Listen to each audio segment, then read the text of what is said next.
Assalamualaikum warahmatullahi wabarakatuh, Bapak Ibu Guru. Pada akhirnya THR ASN tahun 2025 itu memiliki petunjuk teknis resmi ya. Tapi apakah Bapak Ibu Guru tahu tidak semua pegawai itu akan menerima jumlah THR yang sama? Bahkan ada aturan khusus jika seorang berhak menerima lebih dari satu THR. Lalu siapa saja yang benar-benar berhak menerima, berapa besarannya, dan kapan tepatnya THR ini akan cair? Nah, di video ini saya akan membahas secara lengkap petunjuk teknis pembayaran THR 2026 yang bersumber dari APBN. Tapi sebelum saya membahas ini lebih dalam, saya menginformasikan kepada Bapak Ibu Guru bahwa bagi Bapak Ibu Guru yang ingin mendownload e-book yang bisa digunakan untuk pegangan guru dalam mengajar, pegangan siswa untuk belajar, modul-modul PPG, buku-buku PAUD atau TK, juga ada e-book yang bisa Bapak Ibu gunakan untuk menambah penghasilan Bapak Ibu Guru. Bapak Ibu Guru bisa mendownloadnya melalui link yang sudah saya sediakan pada deskripsi dari video saya ini. Nah, yang pertama dulu Bapak Ibu Guru ya berkaitan dengan THR. Jadi pembayaran THR 2026 ini telah keluar juknisnya dan diatur dalam peraturan pemerintah tentang THR dan gaji ke-13. Nah, peraturan Menteri juga Keuangan tentang teknis pembayaran. Nah, yang mungkin paling Bapak Ibu Guru tunggu-tunggu itu adalah kapan sebenarnya akan dicairkan ya, terkait dengan peraturan ini ya, terkait dengan pencairan THR ya, tunjangan hari raya. Nah, aturan ini itu mengatur mekanisme pembayaran THR yang bersumber dari APBN. Jadi kalau Bapak Ibu Guru ya membaca juknis ini ya, petunjuk teknis ini, Bapak Ibu Guru sudah akan tahu bahwa kapan sebenarnya akan dicairkan. Yang menariknya Bapak Ibu Guru itu ternyata tidak semua guru itu akan, atau tidak semua ASN itu akan menerima tunjangan hari raya dalam jumlah yang sama. Itu sudah pasti. Kemudian bahkan ada yang menerima 2 kali tunjangan hari raya. Ini yang menariknya ya. Nanti kita akan bahas pada slide-slide berikutnya. Nah, kemudian siapa yang berhak menerima THR? Saya kira jelas ya, di dalam juknis tersebut itu sudah dijelaskan bahwa ada kelompok penerima THR.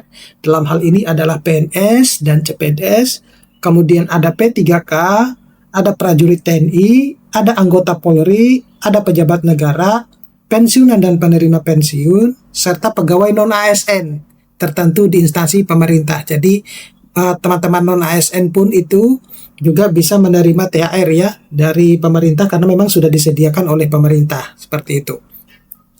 Nah, kemudian THR ini, komponen THR ASN itu THR terdiri dari beberapa komponen penghasilan, mulai dari gaji pokok, kemudian ada tunjangan keluarga, ada tunjangan pangan, ada juga tunjangan jabatan atau tunjangan umum, serta tunjangan kinerja gitu lah. Bagi guru dan dosen dapat juga mencangkup tunjangan promosi ya. Jadi ini yang bisa menjadi bagian dari yang mungkin dibangga-banggakan oleh teman-teman guru ya dan dosen ya, ataupun ASN yang lain. Jadi tentu Bapak Ibu Guru saat ini menunggu-nunggu kira-kira kapan akan dicairkan. Sebenarnya kalau Bapak Ibu lihat di video saya sebelumnya ya, yang penjelasan dari Menteri Perekonomian itu sudah dijelaskan kapan akan dicairkan pencairan untuk THR 2026 Maret 2026 ini. Memang tanggalnya belum disebutkan, tapi kalau estimasinya itu sudah disebutkan. Nah, beberapa aturan penting ketentuannya itu adalah jika seseorang berhak atas lebih dari satu THR itu diberikan paling besar gitu Bapak Ibu Guru. Jadi sebenarnya yang diterimanya itu satu Bapak Ibu Guru ya atau ASN yang lain, tetapi jumlahnya jauh lebih besar dibandingkan THR pada ASN yang lain. Jadi dianggap sebenarnya kalau berdasarkan perhitungan yang dilakukan itu 2 THR yang diterima, tapi dalam proses pencairannya itu 1 kali. Ya, contoh misalnya kalau Bapak Ibu Guru menerima THR katakanlah 4 juta gitu ya. Contoh ini Bapak Ibu Guru, 4 juta. Nah, ada beberapa ASN yang lain itu bisa menerima lebih dari 4 juta gitu ya. Bisa mencapai 7 juta semacam itu. Itu tergantung dari instansinya ya. Kemudian CPNS menerima sekitar 80% dari gaji pokok PNS yang akan menerima THR ya, terutama bagi mereka yang belum 100% ya untuk CPNS-nya. Kemudian selain itu, pensiunan itu juga menerima THR berdasarkan komponen pensiunan. Nah, ini juga yang ditunggu-tunggu ya oleh para pensiun, sehingga para pensiun itu juga bisa menikmati THR ya yang memang sudah disiapkan oleh pemerintah. Nah, bagaimana mekanisme pembayarannya? Ini yang Bapak Ibu guru ataupun ASN yang lain bisa uh, tunggu-tunggu ya. Jadi Satker menyusun SPM atau surat perintah membayar, kemudian diajukan ke KPPN, baru KPPN itu menerbitkan SP2D. Nah, setelah itu baru dana ditransfer ke rekening penerima. Nah, pensiunan ini dibayarkan melalui Taspen ataupun Asabri untuk yang pensiunan ya. Jadi kalau beda tentunya kalau yang non pensiun, kalau yang pensiun tentu dibayarkan melalui Taspen ataupun Asabri. Nah, waktu pembayaran, nah ini yang Bapak Ibu guru ataupun ASN yang lain yang tunggu-tunggu ya. Jadi seperti yang sudah disampaikan oleh Pak Menteri Perekonomian dalam beberapa waktu yang lalu menyebutkan bahwa THR itu dibayarkan paling cepat 10 hari kerja sebelum hari raya ya. Tetapi sebelumnya beliau itu menyampaikan 2 minggu ya sebelum hari raya ya, berarti sebenarnya minggu mulai mungkin Senin depan itu sudah mulai akan tersalurkan. Tapi ingat Bapak Ibu guru ya atau PNSN yang lain itu tidak serentak nasional, itu bertahap gitu ya. Jadi ada mungkin Bapak Ibu guru yang akan menerima ya tinggal 10 hari lebaran atau bahkan 7 hari lebaran. Yang jelas kalau untuk yang non ASN ya yang pegawai swasta itu akan menerimanya H-7 ya, itu sudah jelas dan itu sudah dijelaskan di juknisnya juga. Jadi tidak disamakan dengan ASN. Nah, dalam bentuk pembayaran apapun ASN itu selalu didulukan gitu. Jadi Bapak Ibu guru ataupun ASN yang lain ataupun pegawai swasta yang lain tidak perlu khawatir. Yang terpenting itu adalah THR-nya cair gitu aja.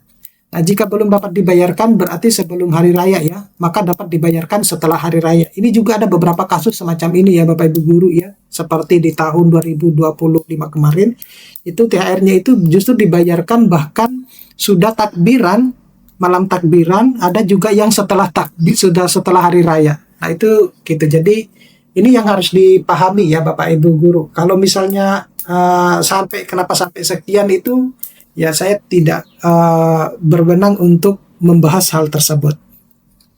Nah, selanjutnya itu berkaitan dengan tujuan kebijakan THR. Jadi tujuan pemberian THR oleh pemerintah ini sebenarnya untuk memberikan penghargaan ya bagi aparatur negara, kemudian menjaga daya beli masyarakat serta mendorong pertumbuhan ekonomi menjelang hari raya ya. Jadi jelas ya tujuannya itu untuk apa, kenapa kita itu diberikan tunjangan hari raya ya.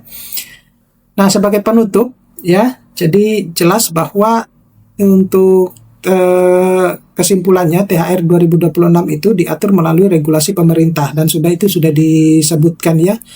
Penerima meliputi ASN termasuk guru ya di sini, kemudian TNI, Polri, pejabat negara dan pensiunan.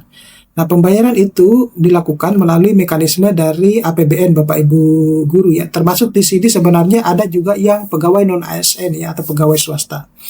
Nah, Bapak Ibu guru bisa menggunakan informasi ini untuk memahami aturan THR terbaru. Oke, saya kira cukup sekian Bapak Ibu guru. Mudah-mudahan ini bisa bermanfaat. Nanti kita akan ketemu pada video-video selanjutnya. Assalamualaikum warahmatullahi wabarakatuh.